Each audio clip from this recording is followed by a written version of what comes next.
1,41,000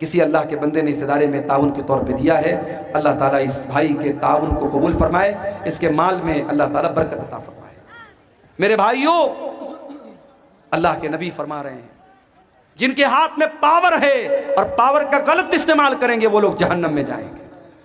آپ دیکھ رہے ہیں ابھی ملک کے حالات کیا ہیں، اور ہمارے جس اسٹیٹ سے میں آتا ہوں اس اسٹیٹ کے حالات بھی آپ دیکھ رہے ہیں، کس طریقے سے بے قصور کو قصوروار اور قصوروار کو بے قصور بنایا جاتا ہم جانتے ہیں۔ لیکن ہاں، دو چار امیدوں کے دیے اب بھی ہیں روشن، ماضی کی حویلی ابھی ویران نہیں ہے۔ اگر شرجیل امام نام کا وہ لڑکا جس کو بے قصور جیل کی کال کوٹری میں ڈالا گیا، تو آج اللہ کا فضل و کرم ہے اس لڑکے کی بہن نے اپنی تعلیم کے بل پر جو جج بن گئی عدالت کی، غالباً ہائی کورٹ کی وہ جج بنی ہے، اس نے دنیا کو دکھا دیا کہ تم ظلم کر کے ہمارے ٹیلنٹ کو نہیں روک سکتے ہو، ہماری صلاحیت کو نہیں روک سکتے ہو۔ میرے پیارے ساتھیوں، ظالم یاد رکھے، ہر ظالم یہ بات یاد رکھے کہ اللہ تعالیٰ نے ہر فرعون کے لیے موسیٰ کا انتظام کر کے رکھا ہوا ہے۔ اس کے بعد اللہ کے نبی فرماتے ہیں جہنم میں جانے والی دوسری قسم ہوگی ان عورتوں کی، وَنِسَاءٌ كَاسِيَاتٌ عَارِيَاتٌ مُمِيلَاتٌ مَائِلَاتٌ، ایسی عورتیں جہنم میں جائیں گی جو کپڑا پہن کر کے بھی ننگی ہوں گی، غیر مردوں کو اپنی طرف مائل کریں گی اور خود بھی ان کی طرف مائل ہو جانے والی ہوں گی۔ لا يدخلن الجنہ، ایسی عورتیں جنت کے اندر نہیں جائیں گی۔ ولا یجدن ریحہا، اور جنت میں جانا تو بہت دور کی بات ہے، وہ جنت کی خوشبو بھی نہیں پائیں گی۔ تو یہ عمل بھی میرے پیارے ساتھیوں جہنم میں لے کر کے جانے والا ہے۔ اور آگے بڑھیے، کسی کا حق مار لینا، کسی کی زمین پر ناجائز قبضہ کر لینا، بھائی کا اپنی بہن کا حق مار لینا، باپ کا اپنی بیٹی کا حق مار لینا، پڑوسی کا حق مار لینا، یہ بھی بہت بڑا گناہ ہے۔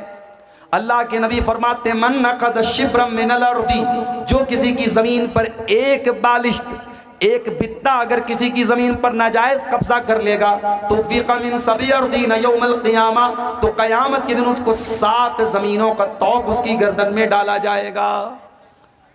یہ زمین، یہ جائیداد سب یہی رہ جائے گی میرے بھائی۔ کسی کی زمین پر ناجائز قبضہ کر کے آپ اپنے بچوں کے لیے شاید فیوچر بنا دیں، مگر اپنا فیوچر آپ خراب کر لیں گے، اپنے آپ کو جہنم کا حقدار بنا لیں گے۔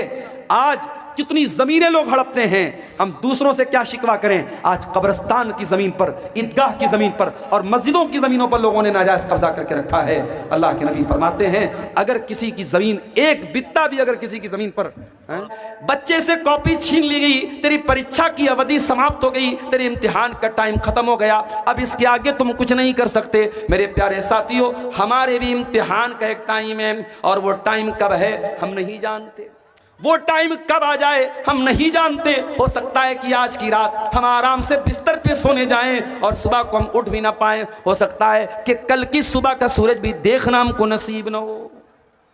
ہم تو ایسا امتحان دے رہے ہیں، دنیا میں امتحان دینے والے کو پتا ہے مجھے 2 گھنٹہ امتحان دینا ہے، 3 گھنٹہ امتحان دینا، ہم تو ایسا امتحان دے رہے ہیں، ہمیں یہ تو پتا ہے کہ ختم ہونا ہے، کب ختم ہونا ہے یہ نہیں پتا۔ ان اللہ عنده علم الساعة وينزل الغيث ويعلم ما في الارحام وما تدري نفس ماذا تكسب غدا وما تدري نفس بأي ارض تموت۔ یہ 5 چیزیں ہیں، اس کو اللہ تعالیٰ غیب کی کنجی بولتا ہے، غیب کی چابی ہے۔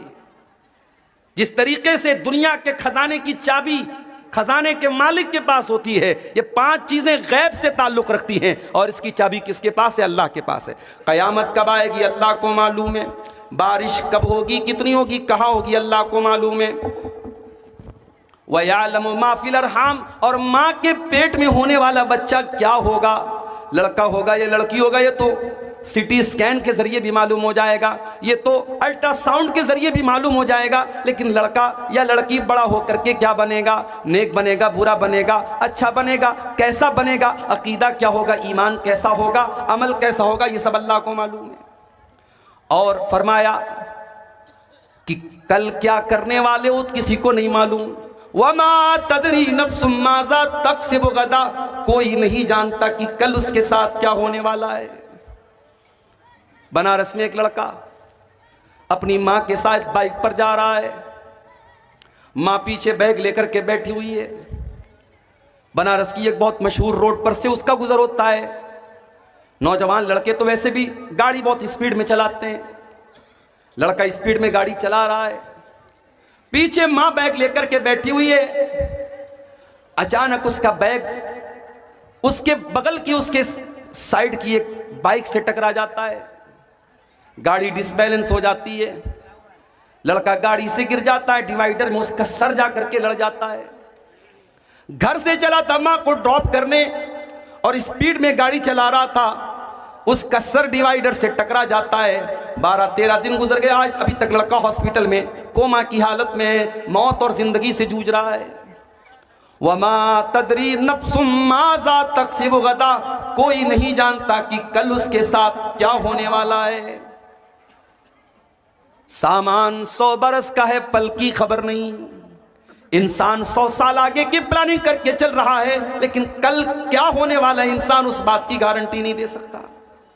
اور فرمایا 5ویں چیز, وَمَا تَدْرِي نَفْسٌ بِأَيِّ أَرْضٍ تَمُوتُ, کوئی نہیں جانتا کہ وہ کہاں مرے گا, کب مرے گا چھوڑ دو, کیسے مرے گا چھوڑ دو, کہاں مرے گا. بابوان کا رہنے والا, بسمتیا کا رہنے والا, نیپال بارڈر کا رہنے والا اس بات کی گارنٹی نہیں دے سکتا کہ میں اپنے گاؤں میں, اپنے علاقے میں, اپنے گھر میں مروں گا.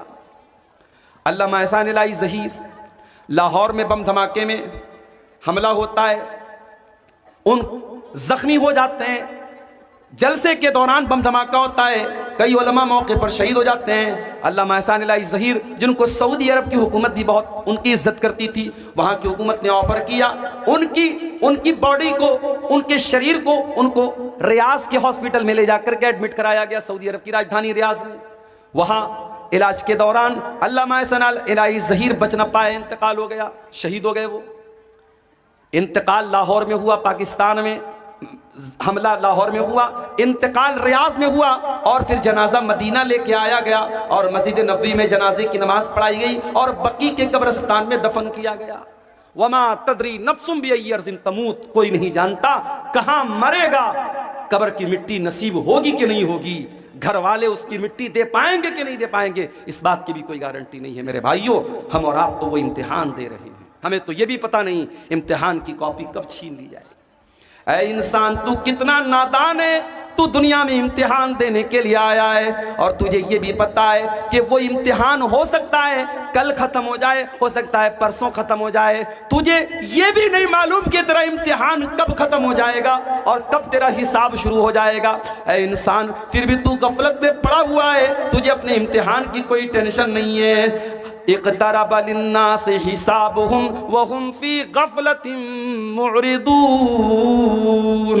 اے انسانوں, تم کتنے نادان ہو, تمہارے حساب کا ٹائم قریب آ چکا ہے, پھر بھی تم غفلت میں پڑے ہوئے ہو.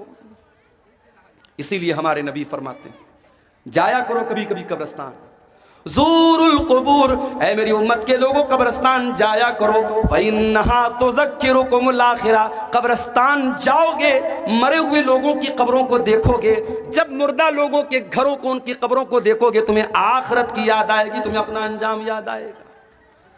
بلڈنگوں میں رہتے ہوئے شاید موت نہ یاد آئے, بال بچوں کے ساتھ ہنستے کھیلتے ہوئے شاید تمہیں موت یاد نہ آئے, دنیا کے پیسے گنتے ہوئے شاید تمہیں موت نہ یاد آئے, بینک بیلنس کو چیک کرتے ہوئے شاید تمہیں موت یاد نہ آئے, فیس بک کی ریلز دیکھتے ہوئے شاید تمہیں موت یاد نہ آئے, دنیا کی رنگینیوں میں کھو کر کے شاید تمہیں موت یاد نہ آئے. لیکن جب تم قبرستان جاؤ گے, تم دیکھو گے کل کا کروڑ پتی بھی اسی مٹی کے اندر لیٹا ہوا ہے, کل کا ارب پتی بھی اسی مٹی کے اندر لیٹا ہوا ہے. بہت بڑا عالم دین تھا, بہت بڑی بڑی تقریریں کرتا تھا, آج وہ بھی اسی مٹی کے نیچے دفن ہو چکا ہے. بڑا نام کمایا کرتا تھا, بڑی شہرت تھی, بڑی عزت تھی, آج وہ بھی اسی مٹی کی چادر اوڑھ کے سویا ہے. فَإِنَّهَا تُذَكِّرُكُمُ الْآخِرَةَ, جب تم قبرستان کو دیکھو گے, جب تم قبروں کو دیکھو گے تو تمہیں موت کی یاد آئے گی. موت کو یاد کیا کرو میرے بھائی. موت ہماری اوقات ہمیں یاد دلاتی ہے, موت ہماری حیثیت ہمیں یاد دلاتی ہے. انسان کو جب یہ لگنے لگے اس دنیا میں سب سے زیادہ سپریم ہوں, میرے اوپر کوئی طاقت نہیں, کوئی پاور نہیں ہے, میں سب سے بڑا پاورفل ہوں, موت آ کر کے بتا دیتی ہے کہ انسان تو کس کھیت کی مولی ہے. بہت بڑا بادشاہ تھا فرعون, بہت بڑا بادشاہ تھا فرعون، اتنا بڑا بادشاہ تھا کہ اللہ تعالیٰ کا مذاق اڑاتا تھا۔ موسیٰ علیہ السلام سے کہتا تھا کہ اے موسیٰ تو کیا مجھ سے بات کرے گا، اے موسیٰ تو کیا مجھ سے بات کرے گا، ارے تیری زبان میں تو لکنت ہے، تیری زبان میں لڑکھڑاہٹ ہے، اے موسیٰ تو مجھ سے بات کرنے کے لائق نہیں ہے۔ موسیٰ کا مذاق اڑایا، اللہ کے نبی کا مذاق اڑایا، اس نے تو اللہ کا بھی مذاق اڑایا، کہا کہ اے حامان میرے لیے محل بنا دے، سیڑھی لگا دے، میں ذرا جھانک کر کے دیکھوں کہ موسیٰ کا رب کیسا ہے، موسیٰ کا اللہ کیسا ہے۔ اس نے اللہ کا مذاق اڑایا، اس نے موسیٰ علیہ السلام کا مذاق اڑایا، اس نے یہاں تک کہا ہاذِهِ الْأَنْهَارُ تَجْرِي مِن تَحْتِي، اے موسیٰ یہ دیکھو میں مصر کا بادشاہ ہوں اور بڑی بڑی ندیاں میری سلطنت میں بہتی ہیں، میرے محل کے نیچے سے دریا بہتا ہے، میں تو دریاؤں کا مالک ہوں، میں تو ان ندیوں کا مالک ہوں۔ اللہ نے کہا اے فرعون اب تیرے غرور کو میں خاک میں ملاتا ہوں۔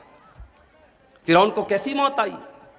فرعون کو اللہ تعالیٰ نے دریائے قلزم میں ڈوبا کر کے مار دیا، اسی دریا میں موسیٰ علیہ السلام کے لیے راستہ بن گیا اور اسی دریا میں فرعون کی قبر بن گئی، فرعون ڈوب گیا۔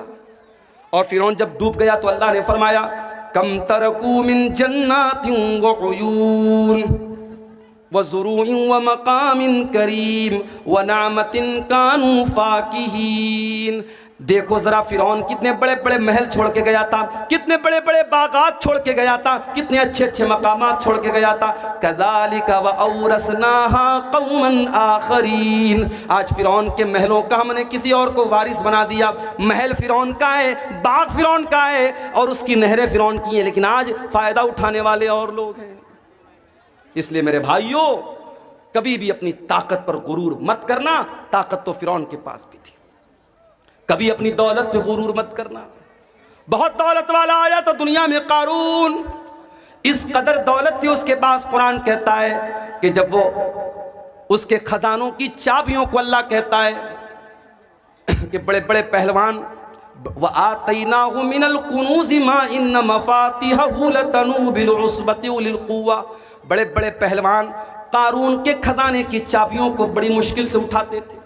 خزانہ نہیں، خزانے کی چابیوں کو، خزانے کے تالے کی چابیوں کو بڑے بڑے پہلوان بڑی مشکل سے اٹھاتے تھے۔ اتنی دولت تھی قارون کے پاس، جب وہ سج دھج کر کے نکلتا تھا قوم کے لوگ ٹھنڈی سانس لے کر کے کہتے تھے کاش ہمارے پاس بھی اتنی دولت ہوتی، اور قارون بڑے ناز سے کہتا تھا انما اوتیتہ علی علم، یہ دولت تو میری نالج سے ملی ہے، یہ باپ دادا سے میں نے نہیں کمائی، یہ میں نے اپنی نالج سے کمائی ہے۔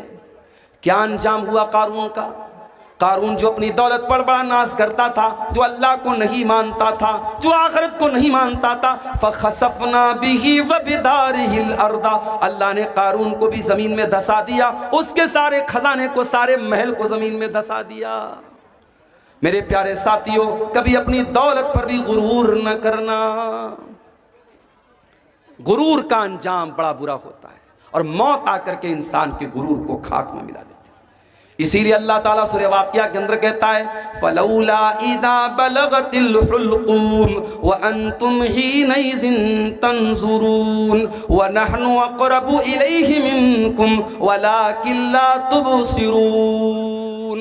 میرے بندو جب جان نکلنے کا ٹائم آتا ہے، جب روح نکلنے کا ٹائم آتا ہے اور تم دیکھتے ہو تمہارا قریبی انسان مر رہا ہے، تمہارا باپ مر رہا ہے، تمہاری ماں مر رہی ہے، تمہاری بیوی مر رہی ہے، تم اپنی آنکھوں سے مرتا ہوا دیکھ رہے ہو لیکن تم کچھ نہیں کر سکتے، فلولا ان کنتم غیر مدینین ترجعونها ان کنتم صادقین، اگر تم کو یہ لگتا ہے کہ تمہارے اوپر کسی کا کنٹرول نہیں ہے، کسی کا پاور نہیں ہے، کسی کی طاقت نہیں ہے، تو ذرا تم مرنے والے کو موت سے بچا کر کے دکھا دو۔ مرنا تو ہے میرے بھائی، اور موت آئے گی، ہم بچ نہیں سکتے، بچ نہیں سکتے ہیں، ہم شیش محل میں بھی جا کے اپنے آپ کو قید کر لیں۔ اللہ کہتا ہے یدرککم الموت ولو کنتم فی بروج مشیدہ، اگر تم سیسا پلائی ہوئی دیوار، اگر تم لوہے کو پگھلا کر کے دیوار میں پیک کر دو اپنے آپ کو، وہاں پر بھی تم کو موت آئے گی، موت کا فرشتہ وہاں بھی تم کو آ کر کے تم کو پکڑ لے گا، تم اللہ کی پکڑ سے نہیں بچ سکتے میرے بھائی۔ انسان مر گیا، اب مرنے کے بعد انسان یہ تمنا کرتا ہے اے اللہ ایک موقع اور دے دے، میں دنیا میں دوبارہ آنا چاہتا ہوں۔ کس لیے آنا چاہتے ہو؟ کیا بٹیا کی شادی کرنا باقی تھا، شادی کرنے کے لیے آنا چاہتے ہو؟ کیا اپنا مکان جو تم بنوا رہے تھے ابھی ادھورا ہے، اپنے مکان کو پورا کرنے کے لیے دنیا میں آنا چاہتے ہو؟ کیا اپنے گاؤں میں کوئی زمین خریدنا چاہتے ہو؟ کیا کوئی مکان بنانا چاہتے ہو؟ کیا بیٹے کی شادی کرنا چاہتے ہو؟ کیوں آنا چاہتے ہو؟ اللہ فرماتا ہے حَتَّى إِذَا جَاءَ أَحَدَهُمُ الْمَوْتُ قَالَ رَبِّ ارْجِعُونِ لَعَلِّي أَعْمَلُ صَالِحًا فِي مَا تَرَكْتُ۔ بندہ کہتا ہے اللہ ایک موقع اور دے دے، میں وعدہ کرتا ہوں میں دنیا میں آ کر کے نیک عمل کروں گا۔ اے اللہ اب مجھے سمجھ میں آ گیا ہے، اب دوبارہ میں دنیا میں آؤں گا تو میں کوئی تجھ کو ناراض کرنے والا کام نہ کروں گا، کوئی گناہ کا کام نہ کروں گا، کوئی پاپ نہ کروں گا۔ اے اللہ بس ایک چانس اور دے۔ اللہ فرماتا ہے میرے بندے انہا کلمۃ هو قائلها ومن ورائہم برزخ الی یوم یبعثون۔ اللہ فرماتا ہے میرے بندے اب تجھے کوئی چانس ملنے والا نہیں ہے، جو چانس ملا تھا مل چکا، جو موقع ملنا تھا مل چکا، ایک ہی موقع ملے گا، ایک ہی چانس ملے گا۔ میرے نوجوان ساتھیوں وہ چانس ہمیں اور آپ کو یہاں ملا ہے۔ اب اس امتحان میں اگر ہم فیل ہو گئے تو دنیا میں جس طریقے سے جو لوگ مجرم ہوتے ہیں ان کو دنیا والے جیل میں ڈال دیتے ہیں، اللہ تعالیٰ نے اپنے مجرموں کے لیے بھی ایک جیل بنائی ہے اور اس جیل کا نام جہنم ہے۔ اور جہنم کتنی خطرناک جیل ہے، کتنی خطرناک قید خانہ ہے، کتنا خطرناک قید خانہ ہے اور کتنی خطرناک جگہ ہے۔ آؤ ذرا قرآن میں اس کا نقشہ دیکھتے ہیں۔ اللہ قرآن کے 30ویں پارے میں فرماتا ہے ان جہنم کانت مرصادا للطاغین مآبا لابثین فیہا احقابا۔ یہ جہنم گھات میں بیٹھی ہے، یہ جہنم پرتیکشا کر رہی ہے، یہ جہنم انتظار کر رہی ہے، یہ جہنم انتظار کر رہی ہے کس کا؟ اللہ کے مجرموں کا، اللہ کے باغیوں کا، اللہ کے قانون کو توڑنے والوں کا۔ اللہ کے قانون کو توڑنے والوں کا ٹھکانہ ہے یہ جہنم۔ لابثین فیہا احقابا۔ اور کوئی یہ نہ سوچے میں تو شرک نہیں کر رہا ہوں، میں نماز نہیں پڑھ رہا ہوں تو کیا ہو گیا، میں شراب پی رہا ہوں تو کیا ہو گیا، میں حرام کھا رہا ہوں تو کیا ہو گیا، میں کوئی شرک تھوڑی کر رہا ہوں، ارے میں جہنم میں جاؤں گا تو کچھ دن جانے کے بعد میں تو جنت میں چلا جاؤں گا۔ اگر اس غلط فہمی میں ہو میرے پیارے ساتھیوں تو یاد رکھو جہنم کے عذاب کی جو سزا ہے وہ ایک پل بھی برداشت کرنے کے قابل نہ ہوگی۔ اور اللہ تو کہہ رہا ہے لابثین فیہا احقابا، جہنم میں کتنے عرصے تک انسان پڑا رہے گا، اللہ کا مجرم پڑا رہے گا نہیں معلوم، بہت لمبے ٹائم تک جہنم میں پڑا رہے گا۔ دنیا میں جب ٹیمپریچر ہائی ہوتا ہے انسان کو دو چیزوں کی ضرورت پڑتی ہے۔ راجستھان میں ایک جگہ ہے باڑمیر، پورے بھارت میں سب سے زیادہ گرمی وہیں پڑتی ہے، آپ جائیں گے وہاں نہیں رہ پائیں گے، آپ وہ گرمی برداشت نہیں کر پائیں گے۔ جس طریقے سے لیہ اور لداخ میں 0 کے نیچے پارا ہو جاتا ہے سردی کے موسم میں اور پورے مکان اور گھروں میں برف جم جاتا ہے، اس تاپمان میں اور اس ٹیمپریچر میں ہم اور آپ بہت مشکل سے رہ سکتے ہیں، ویسے باڑمیر کی گرمی میں ہم نہیں رہ سکتے۔ ابھی ہمارے انڈیا میں 47 ڈگری کی گرمی سب سے زیادہ مانی جاتی ہے۔ ابھی سائنٹسٹ لوگوں کا کہنا ہے کہ اگر یہ گرمی 50 تک پہنچ گئی تو حالات برداشت کے باہر ہو جائیں گے۔ اور میں ایک بات اپنی تقریروں میں بھی کہتا ہوں کہ پانی کی قدر کیا کرو میرے بھائیو۔ یہ جو پانی ہم لوگ بہاتے ہیں فضول بہاتے ہیں، سرکاری پانی آ رہا ہے، نل کھول دیا بہہ رہا ہے، ایک بالٹی پانی میں نہا سکتے ہیں، 4 بالٹی پانی میں نہا رہے ہیں، ایک کپڑے کو ایک بالٹی میں دھو سکتے ہیں، 10 بالٹی برباد کر رہے ہیں۔ پانی کو برباد نہ کرو میرے بھائیو۔ افریقہ کی راجدھانی ہے کیپ ٹاؤن، کیپ ٹاؤن کے اندر جتنا گراؤنڈ کے اندر پانی ہے سب پانی ختم ہو چکا ہے۔ ساؤتھ افریقہ کی راجدھانی ہے کیپ ٹاؤن، وہاں پانی ختم ہو چکا ہے گراؤنڈ پر۔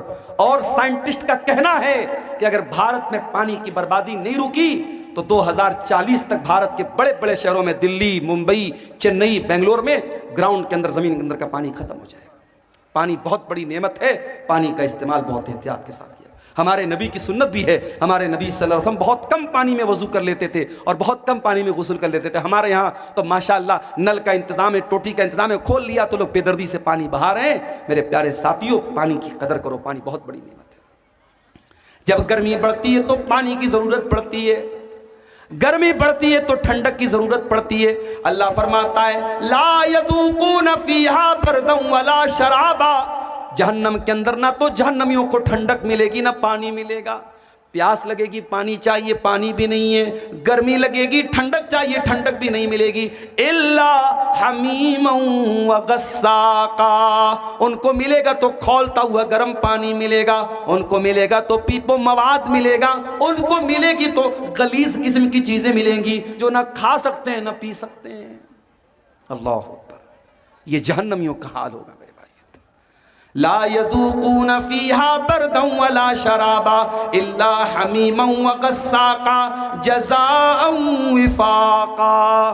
اللہ فرماتا ہے اے میرے بندو, ہم جہنمیوں کے ساتھ کوئی ظلم نہیں کریں گے, کوئی اتیاچار ان کے ساتھ نہ ہوگا, یہ ان کے کرتوتوں کا پھل ہوگا, یہ ان کے کرتوتوں کی سزا ہوگی, ہم تو انصاف کریں گے.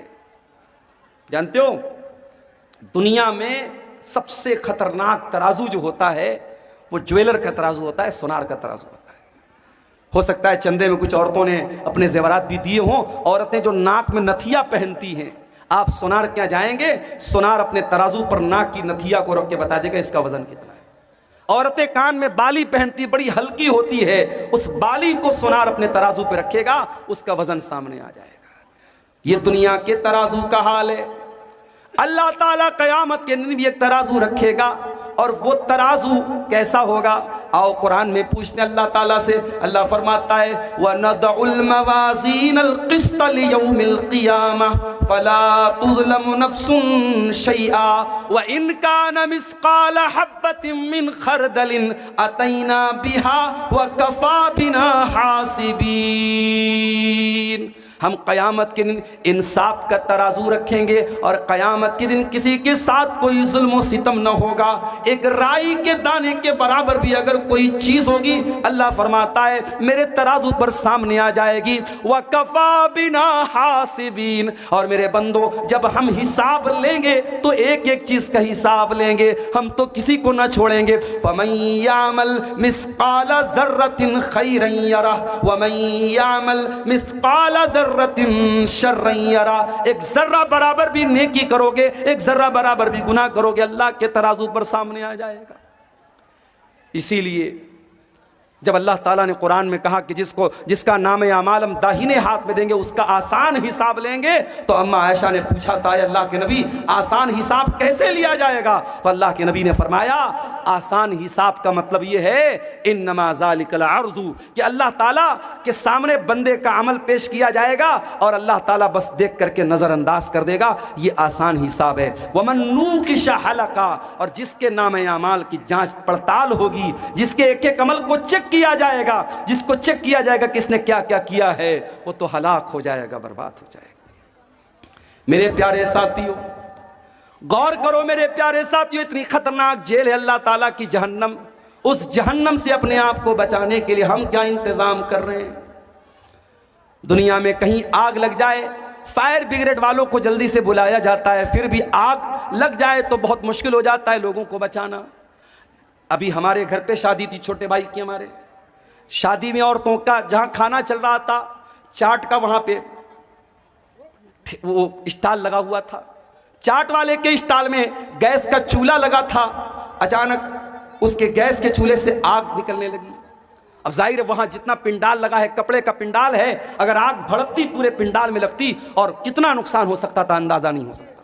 اللہ کا کرم ہوا, فوراً وہ آگ بجھائی گئی, نقصان نہیں ہوا, کوئی نقصان نہیں ہوا. ایک ہلکی سی آگ لگتی ہے اور بہت تیزی کے ساتھ پھیل جاتی ہے. جہنم کی آگ دنیا کی آگ سے 70 گنا زیادہ خطرناک ہوگی. اللہ کے نبی فرماتے ہیں انہا فصلت علی نارکم, دنیا کی آگ جہنم کی آگ دنیا کی آگ سے 70 گنا زیادہ خطرناک ہوگی. دنیا کی آگ تو پیٹرول اور ڈیزل سے جلتی ہے, جہنم کی آگ فرمایا یا ایھا الذین آمنوا قوا انفسکم واہلیکم نارا, اے ایمان والو اپنے آپ کو اور اپنے گھر والوں کو جہنم کی آگ سے بچاؤ جس کا ایندھن انسان اور پتھر ہوں گے. انسانوں سے جلے گی وہ آگ, پتھروں سے جلے گی وہ آگ. وہ جہنم کتنی گہری ہوگی اس کی گہرائی کا اندازہ ہم نہیں لگا سکتے. صحیح مسلم کی روایت اللہ کے نبی فرماتے ہیں بہت تیز دھماکے کی آواز سنی, آپ نے صحابہ سے پوچھا اے میرے صحابہ کیا تم جانتے ہو کہ یہ آواز کیسی تھی؟ صحابہ نے کہا اللہ اور اس کے رسول زیادہ بہتر جانتے ہیں۔ آپ نے فرمایا ھذا حجر رمی بہ فی النار منذ 70 خریفا، اے میرے صحابہ 70 سال پہلے جہنم کے اندر ایک پتھر گرایا گیا تھا، آج جا کر کے وہ جہنم کی گہرائی تک پہنچا ہے، آج جا کر کے وہ جہنم کی تہہ تک پہنچا ہے۔ یعنی ایک پتھر کو جہنم کے اندر گرایا جائے تو 70 سال کے بعد وہ پتھر جہنم کی گہرائی تک پہنچتا ہے، اتنا خطرناک ہے جہنم کی گہرائی۔ میرے پیارے ساتھیوں، اس جہنم کی آگ سے ہم اپنے آپ کو بچانے کے لیے کیا انتظام کر رہے ہیں؟ ہمارے پیارے نبی جناب محمد رسول اللہ صلی اللہ علیہ وسلم تو اسی جہنم کی آگ سے ہم کو بچانے کے لیے آئے تھے۔ آپ کے آنے کا مقصد یہی تھا دنیا کے لوگ ایمان والے بن جائیں، نیک عمل کرنے والے بن جائیں، دنیا کے لوگ جہنم کی آگ سے بچ جائیں۔ یہی آپ کا مقصد تھا، آپ کی زندگی کا مقصد تھا، یہی مقصد لے کر کے آپ دنیا میں آئے تھے، کس طریقے سے اللہ کے بندوں کو جہنم کی آگ سے بچایا جائے۔ یہی آپ کا مشن تھا اور اسی کی ٹینشن آپ کو رہا کرتی تھی اور اتنا سوچا کرتے تھے آپ کہ اللہ تعالیٰ قرآن میں کہتا ہے فَلَعَلَّكَ بَاخِعٌ نَفْسَكَ عَلَىٰ آثَارِهِمْ إِن لَّمْ يُؤْمِنُوا بِهَٰذَا الْحَدِيثِ أَسَفًا۔ اے نبی آپ کو لوگوں کے ایمان لانے کی اتنی چنتا ہے، اتنی فکر ہے، کہیں اس چنتا میں آپ اپنے آپ کو ہلاک نہ کر دیں، کہیں ختم نہ کر دیں۔ اللہ کے نبی فرماتے ہیں او لوگو میری مثال اور تمہاری مثال تو ایسی ہے جیسے کوئی انسان آگ جلاتا ہے اور آگ جیسے وہ جلاتا ہے ویسے ہی پروانے اور پتنگے اس آگ میں جل جل کے مرنے لگتے ہیں۔ وہ دور کرنے کی کوشش کرتا ہے مگر وہ پروانے نہیں مانتے اور بار بار اس آگ میں کود کر کے مرتے ہیں۔ اللہ کے نبی فرماتے ہیں انا آخذ بحجزکم عن النار، وہ لوگو میں تمہاری کمر پکڑ پکڑ کے تم کو جہنم کی آگ سے بچا رہا ہوں، وانتم تقتحمون فیہا، لیکن تم جہنم کے اندر جا رہے ہو۔ اچھا ایک بات بتاؤ، کیا کوئی باپ کبھی چاہے گا کہ اپنے بیٹے کو آگ میں ڈال دے؟ کبھی نہیں چاہے گا۔ آگ میں ڈالنا تو بڑی دور کی بات ہے، بچے کو ذرا سی آگ کی چنگاری بھی پہنچے، باپ اگر واقعی میں باپ ہے، اس کے سینے میں باپ کا دل ہے، اپنے بیٹے کو ہلکی سی چنگاری میں بھی مبتلا نہیں دیکھ سکتا۔ ہمارے پیارے نبی اس امت کے روحانی باپ تھے۔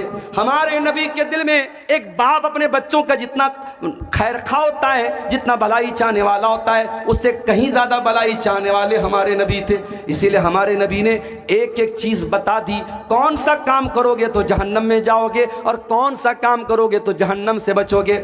آپ نے فرمایا اتقوا النار ولو بشق تمرہ، اے لوگو جہنم کی آگ سے اپنے آپ کو بچا لو، ولو بشق تمرہ، اگر ایک کھجور کا ٹکڑا تم دے کر کے اللہ کی راہ میں صدقہ کر کے اگر بچا سکتے ہو، اگر اللہ کی راہ میں ایک کھجور کا ٹکڑا تم دان دے کر کے، چندہ دے کر کے، صدقہ دے کر کے اگر اپنے آپ کو جہنم کی آگ سے بچا سکتے ہو تو بچا لو۔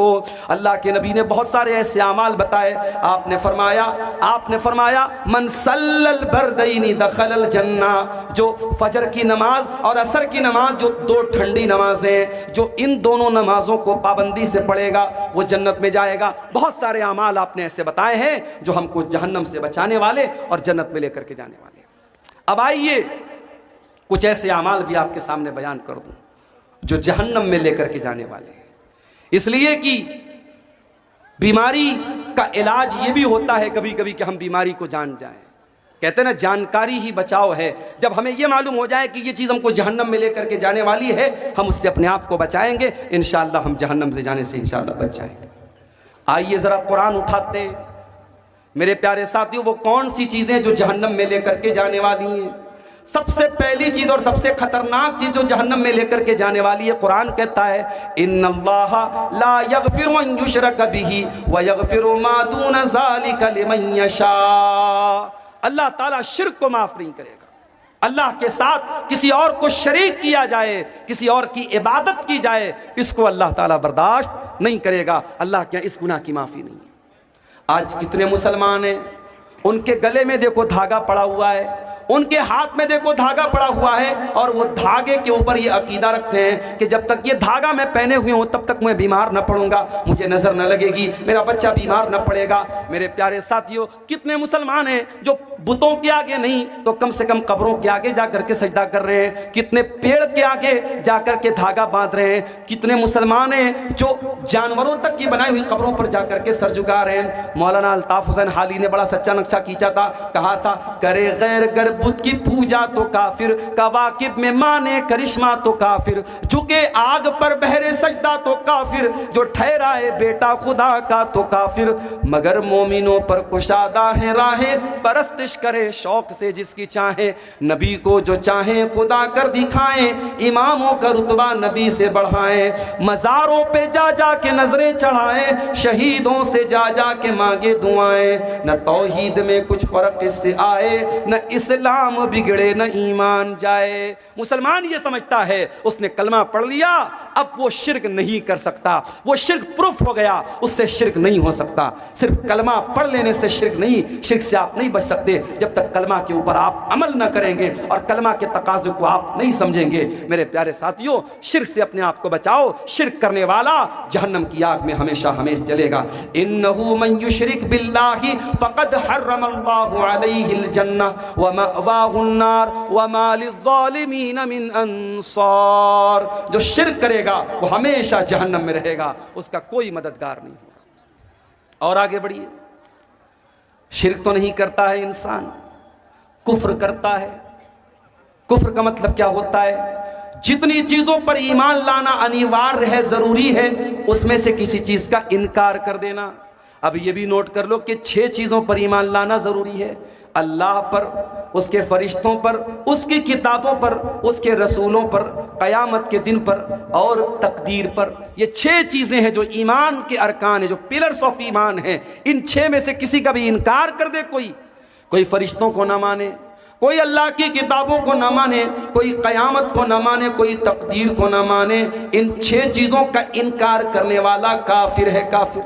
اور اللہ فرماتا ہے وَمَن يَكْفُرْ بِالْإِيمَانِ فَقَدْ حَبِطَ عَمَلُهُ وَهُوَ فِي الْآخِرَةِ مِنَ الْخَاسِرِينَ، کہ ایمان لانے کے بعد اگر کوئی کفر کرے گا، کوئی کلمہ پڑھنے کے بعد ان چیزوں میں سے کسی چیز کا انکار کرے گا تو وہ برباد ہو جائے گا، دنیا میں بھی اور آخرت میں۔ تو میرے بھائیوں، شریعت میں جتنی چیزیں فرض ہیں، ضروری ہیں، اگر ان کا بھی کوئی انکار کرتا ہے، مثال کے طور پر اگر کوئی روزہ نہیں رکھتا ہے تو گنہگار ہے، لیکن اگر کوئی روزے کا انکار کرتا ہے تو کافر ہے۔ کوئی نماز نہیں پڑھتا ہے تو گنہگار ہے، لیکن اگر کوئی نماز کا انکار کرتا ہے تو وہ کافر ہے۔ کوئی زکوٰۃ نہیں دیتا ہے تو گنہگار ہے، کوئی زکوٰۃ کا انکار کر دے تو کافر ہے، کوئی حج نہیں کر رہا ہے طاقت کے باوجود تو وہ گنہگار ہے، فاسق ہے، لیکن اگر حج کا انکار کر دے، حج کی فرضیت کا انکار کر دے تو وہ کافر ہو جاتا ہے۔ تو یہ دوسری چیز ہے جو جہنم میں لے کر کے جانے والی ہے۔ اور آگے بڑھیے، ایک اور چیز ہے جو جہنم میں لے کر کے جانے والی ہے، عورتوں کی جانب سے۔ یہ کتنا ہے؟ کچھ گنتی نہیں ہے، یہ خواتین کی طرف سے، عورتوں کی طرف سے اماؤنٹ آیا ہے۔ اس میں کچھ انڈین ہیں، کچھ نیپالی ہیں۔ اللہ تعالیٰ ان تمام ہماری ماں بہنوں کی ان کے تعاون کو قبول فرمائے اور مزید ان کو اللہ کی راہ میں تعاون دینے کی توفیق عطا فرمائے۔ شیخ فیروز عالم ندوی صاحب نے 50,000 روپیے کا تعاون پیش کیا ہے۔ آپ مدیر الجامعۃ الاسلامیہ ریاض العلوم ہیں۔ اللہ تعالیٰ شیخ محترم کے اس عطیہ کو قبول فرمائے، ان کے مال میں، ان کے اہل و عیال میں برکت عطا فرمائے، اور ہمارے وہ بھائی جو ابھی تک اس کام میں پیچھے رہے ان کو بھی اللہ تعالیٰ توفیق دے کہ وہ آگے بڑھیں اور اس کار خیر میں حصہ لیں۔ اللہ تعالیٰ آپ سب کے تعاون کو قبول فرمائے۔ تو میرے عزیزوں، جہنم میں لے کر کے جانے والا ایک عمل، انسان دوسرے کا حق مارتا ہے، یہ بھی ایک بہت بڑا عمل ہے۔ اور آگے بڑھیں، جہنم میں لے کر کے جانے والا ایک اور عمل ہے، اس کا تعلق ہمارے بدن کے ایک ایسے حصے سے ہے جو ہے تو بہت چھوٹی سی چیز مگر اتنی خطرناک ہے کہ بڑی بڑی جنگیں کرا دیتی ہیں، جس کو ہم زبان کہتے ہیں۔ زبان کا گناہ بھی انسان کو جہنم میں لے کر کے جاتا ہے۔ اللہ کے پیارے نبی نے صلی اللہ علیہ وسلم نے ایک مرتبہ حضرت معاذ ابن جبل سے فرمایا، ان کو بہت ساری باتیں آپ نے بتائیں، صدقہ کے بارے میں بتایا، نماز کے بارے میں بتایا، جہاد کے بارے میں بتایا۔ پھر آپ نے فرمایا کہ اے معاذ، کیا میں ان تمام باتوں کا خلاصہ تم کو نہ بتا دوں؟ انہوں نے کہا کیوں نہیں ہے اللہ کے رسول، ضرور بتا دیجئے۔ آپ نے اپنی زبان کی طرف اشارہ کر کے فرمایا املک علیک لسانک، اے معاذ اپنی زبان کو کنٹرول کر لو، یہ ساری چیزوں کا خلاصہ ہے۔ حضرت معاذ بن جبل نے کہا اے اللہ کے رسول وَإِنَّا لَمُؤَاخَذُونَ بِمَا نَتَكَلَّمُ بِهِ، اے اللہ کے نبی کیا اپنی زبان سے جو ہم بولتے ہیں کیا اس پر بھی اللہ تعالی ہماری پکڑ کرے گا؟ آپ نے فرمایا اے معاذ میں تو تم کو بہت سمجھدار آدمی سمجھتا تھا، اے معاذ تیری ماں تم کو گم کر دے، وَهَلْ يُكَبُّ النَّاسُ عَلَى مَنَاخِرِهِمْ إِلَّا حَصَائِدَ أَلْسِنَتِهِمْ، قیامت کے دن لوگ اپنی ناک کے بل گھسیٹ کر کے جہنم میں جائیں گے اسی اپنی زبان کی کرتوتوں سے۔ یہ گالی اسی زبان سے بکی جاتی ہے، کسی کی عزت اسی زبان سے اتاری جاتی ہے۔ 9,500 قسیم الدین یہ قسیم الدین صاحب ہیں کوئی، انہوں نے 9,500 روپے کا گرا قدر تعاون اس ادارے کے لیے دیا ہے، اللہ تعالیٰ ان کے تعاون کو قبول فرمائے۔ یہ کسی اور بھائی نے بھی 500 روپیہ دیا ہے، اللہ تعالیٰ ان تمام چندہ دینے والوں کے چندے کو قبول فرمائے، ان کی نیکی کو اللہ قبول کرے، ان کے مال میں برکت عطا فرمائے۔ میرے عزیزوں، جہنم میں لے کر کے جانے والی بہت بڑی چیز زبان سے کیے جانے والے گناہ ہیں۔ غیبت، چغلی، کسی کی عزت اتارنا، کسی کو ذلیل کرنا، یہ سارے کام اسی زبان سے کیے جاتے ہیں۔ خبردار اپنی زبان کو سنبھال کر کے رکھو میرے پیارے ساتھیوں۔ کہتے ہیں من سمت نجا، جو خاموش رہا وہ بچ گیا، اور اللہ کے نبی صلی اللہ علیہ وسلم فرماتے ہیں کہ جو اللہ کے اوپر اور قیامت کے دن کے اوپر ایمان رکھتا ہے فَلْيَقُلْ خَيْرًا أَوْ لِيَصْمُتْ، وہ بولے تو اچھی بات بولے ورنہ چپ رہے۔ میری پیاری ماں اور بہنوں، آپ سے بھی کہنا چاہوں گا اپنی زبان پر قابو رکھیے، زبان سے کیے جانے والے گناہ بھی عورتوں کو جہنم میں لے کر کے جائیں گے، مردوں کو تو لے کے جائیں گے ہی جائیں گے، عورتوں کے زیادہ جہنم میں جانے کی وجہ ان کی زبان ہوگی۔ اور آگے بڑھیے، ایک اور گناہ ہے جو جہنم میں لے کر کے جاتا ہے، ہر جمعہ کے خطبے میں ہم سنتے ہیں وَكُلُّ مُحْدَثَةٍ بِدْعَةٍ وَكُلُّ بِدْعَةٍ ضَلَالَةٍ وَكُلُّ ضَلَالَةٍ فِي النَّارِ۔ یہ ایک اور بھائی نے 100 روپے کا تعاون دیا ہے، اللہ تعالیٰ اس کو بھی قبول فرمائے۔ دین کے اندر ہر نیا کام بدعت ہے، اور ہر بدعت گمراہی ہے، اور ہر گمراہی جہنم میں لے کے جاتی ہے۔ میں کبھی کبھی اپنی تقریروں میں یہ بات کہتا ہوں کہ دیکھو بدعتی اپنی بدعت سے توبہ کرے اس کی پاسبلٹی بہت کم ہوتی ہے۔ چور توبہ کر سکتا ہے، زانی توبہ کر سکتا ہے، قاتل توبہ کر سکتا ہے۔ کیوں؟ قاتل کو پتا ہے میں غلط کام کر رہا ہوں، زانی کو پتا ہے میں گناہ کا کام کر رہا ہوں، چور کو پتا ہے میں چوری کر کے گناہ کا کام کر رہا ہوں۔ مگر بدعتی، بدعت کرنے والا اپنے آپ کو نیک سمجھ کر کے اور اپنی بدعت کو نیکی سمجھ کے کرتا ہے، اس لیے اس کا توبہ کرنا بہت مشکل ہوتا ہے۔ اسی لیے میرے پیارے ساتھیوں، بدعتی کے توبہ کرنے کی امید بہت کم ہوتی ہے، یا آپ کہہ سکتے ہیں کہ بدعتی سے توبہ کی توفیق چھین لی جاتی ہے۔ اسی لیے علماء کہتے ہیں کہ جہاں کوئی بدعت پیدا ہوتی ہے وہاں کوئی سنت ختم ہو جاتی ہے۔ ہمارے یہاں بہت ساری مسجدوں میں فرض نماز کے بعد اجتماعی دعا ہوتی ہے، جیسے ہی سلام پھیرا امام صاحب نے ہاتھ اٹھا کے دعا کرنا شروع کیا اور سارے مقتدی بھی اجتماعی طور پہ دعا کرتے ہیں۔ ظاہر ہے کہ یہ عمل بدعت ہے۔ انفرادی طور پر تو انسان دعا کر سکتا ہے، مگر اجتماعی طور پر سارے لوگ مل کر کے دعا کریں یہ ثابت نہیں ہے، یہ بدعت ہے۔ اور اس کا نقصان کیا ہوتا ہے کہ نماز کے بعد کے جو اذکار ہیں وہ لوگ نہیں پڑھتے اور ایسے ہی اٹھ کے چلے جاتے ہیں۔ تو میرے ساتھیوں، بدعت سے اپنے دامن کو ہمیں بچانا ہے۔ بدعتی قیامت کے دن اللہ کے پیارے نبی کے ہاتھوں سے کوثر کا جام بھی اس کو نصیب نہیں ہوگا۔ یہ مزید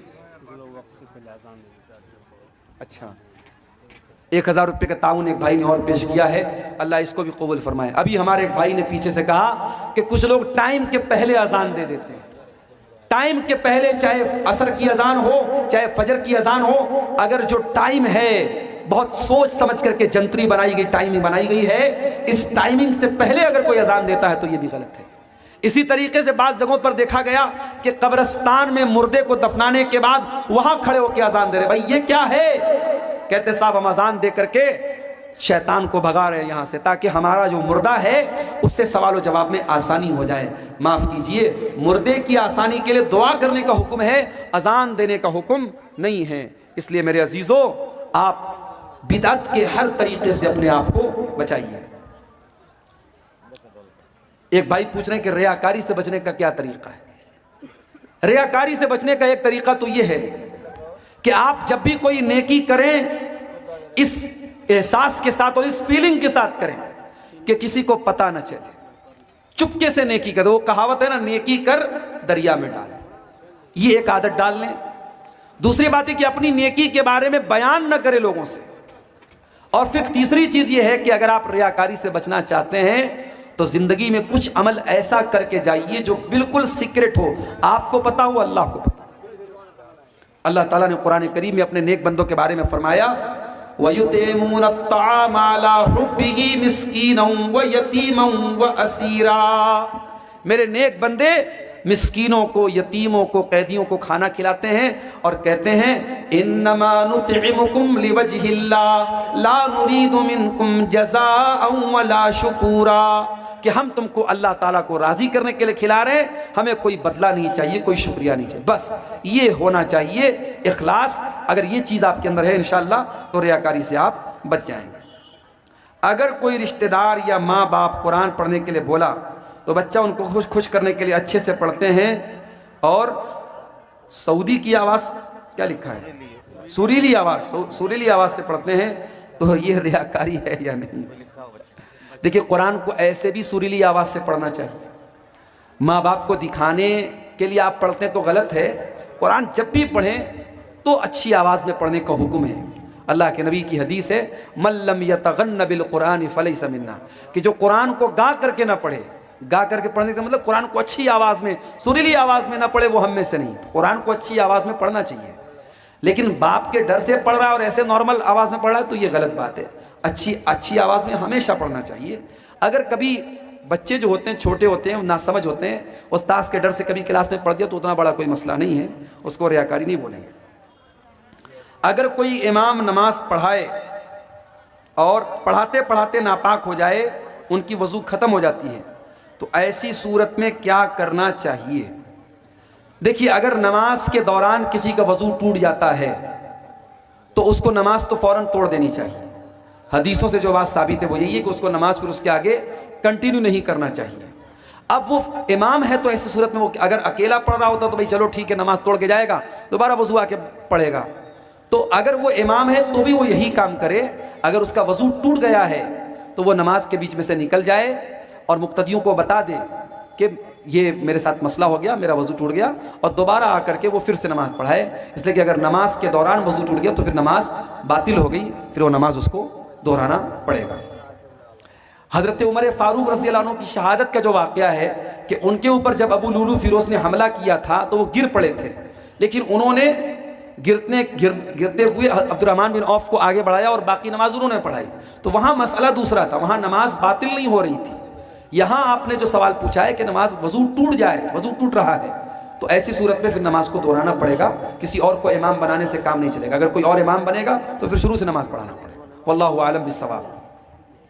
تو میرے بھائیوں، یہ جہنم میں لے کر کے جانے والے چند اعمال آپ کے سامنے میں نے بیان کیے ہیں، اور باتیں اور بھی ہیں لیکن اب میں دیکھ رہا ہوں کافی تاخیر بھی ہو گئی اور کافی لوگ ہمارے یہاں سے ٹھنڈی کی وجہ سے، چونکہ ٹھنڈی بھی بڑھ رہی ہے، میں آخر میں یہی کہوں گا کہ جہنم جیسی خطرناک جگہ سے ہمیں اور آپ کو اللہ تعالیٰ سے پناہ بھی مانگنی چاہیے اور ہمیں دعا بھی کرنی چاہیے اللہ تعالیٰ سے کہ ہمیں جہنم کے عذاب سے بچائے. اور اسی طریقے سے ہمیں وہ اعمال بھی کرنے چاہیے جو ہمیں جہنم میں لے کر کے جانے سے بچا لیں.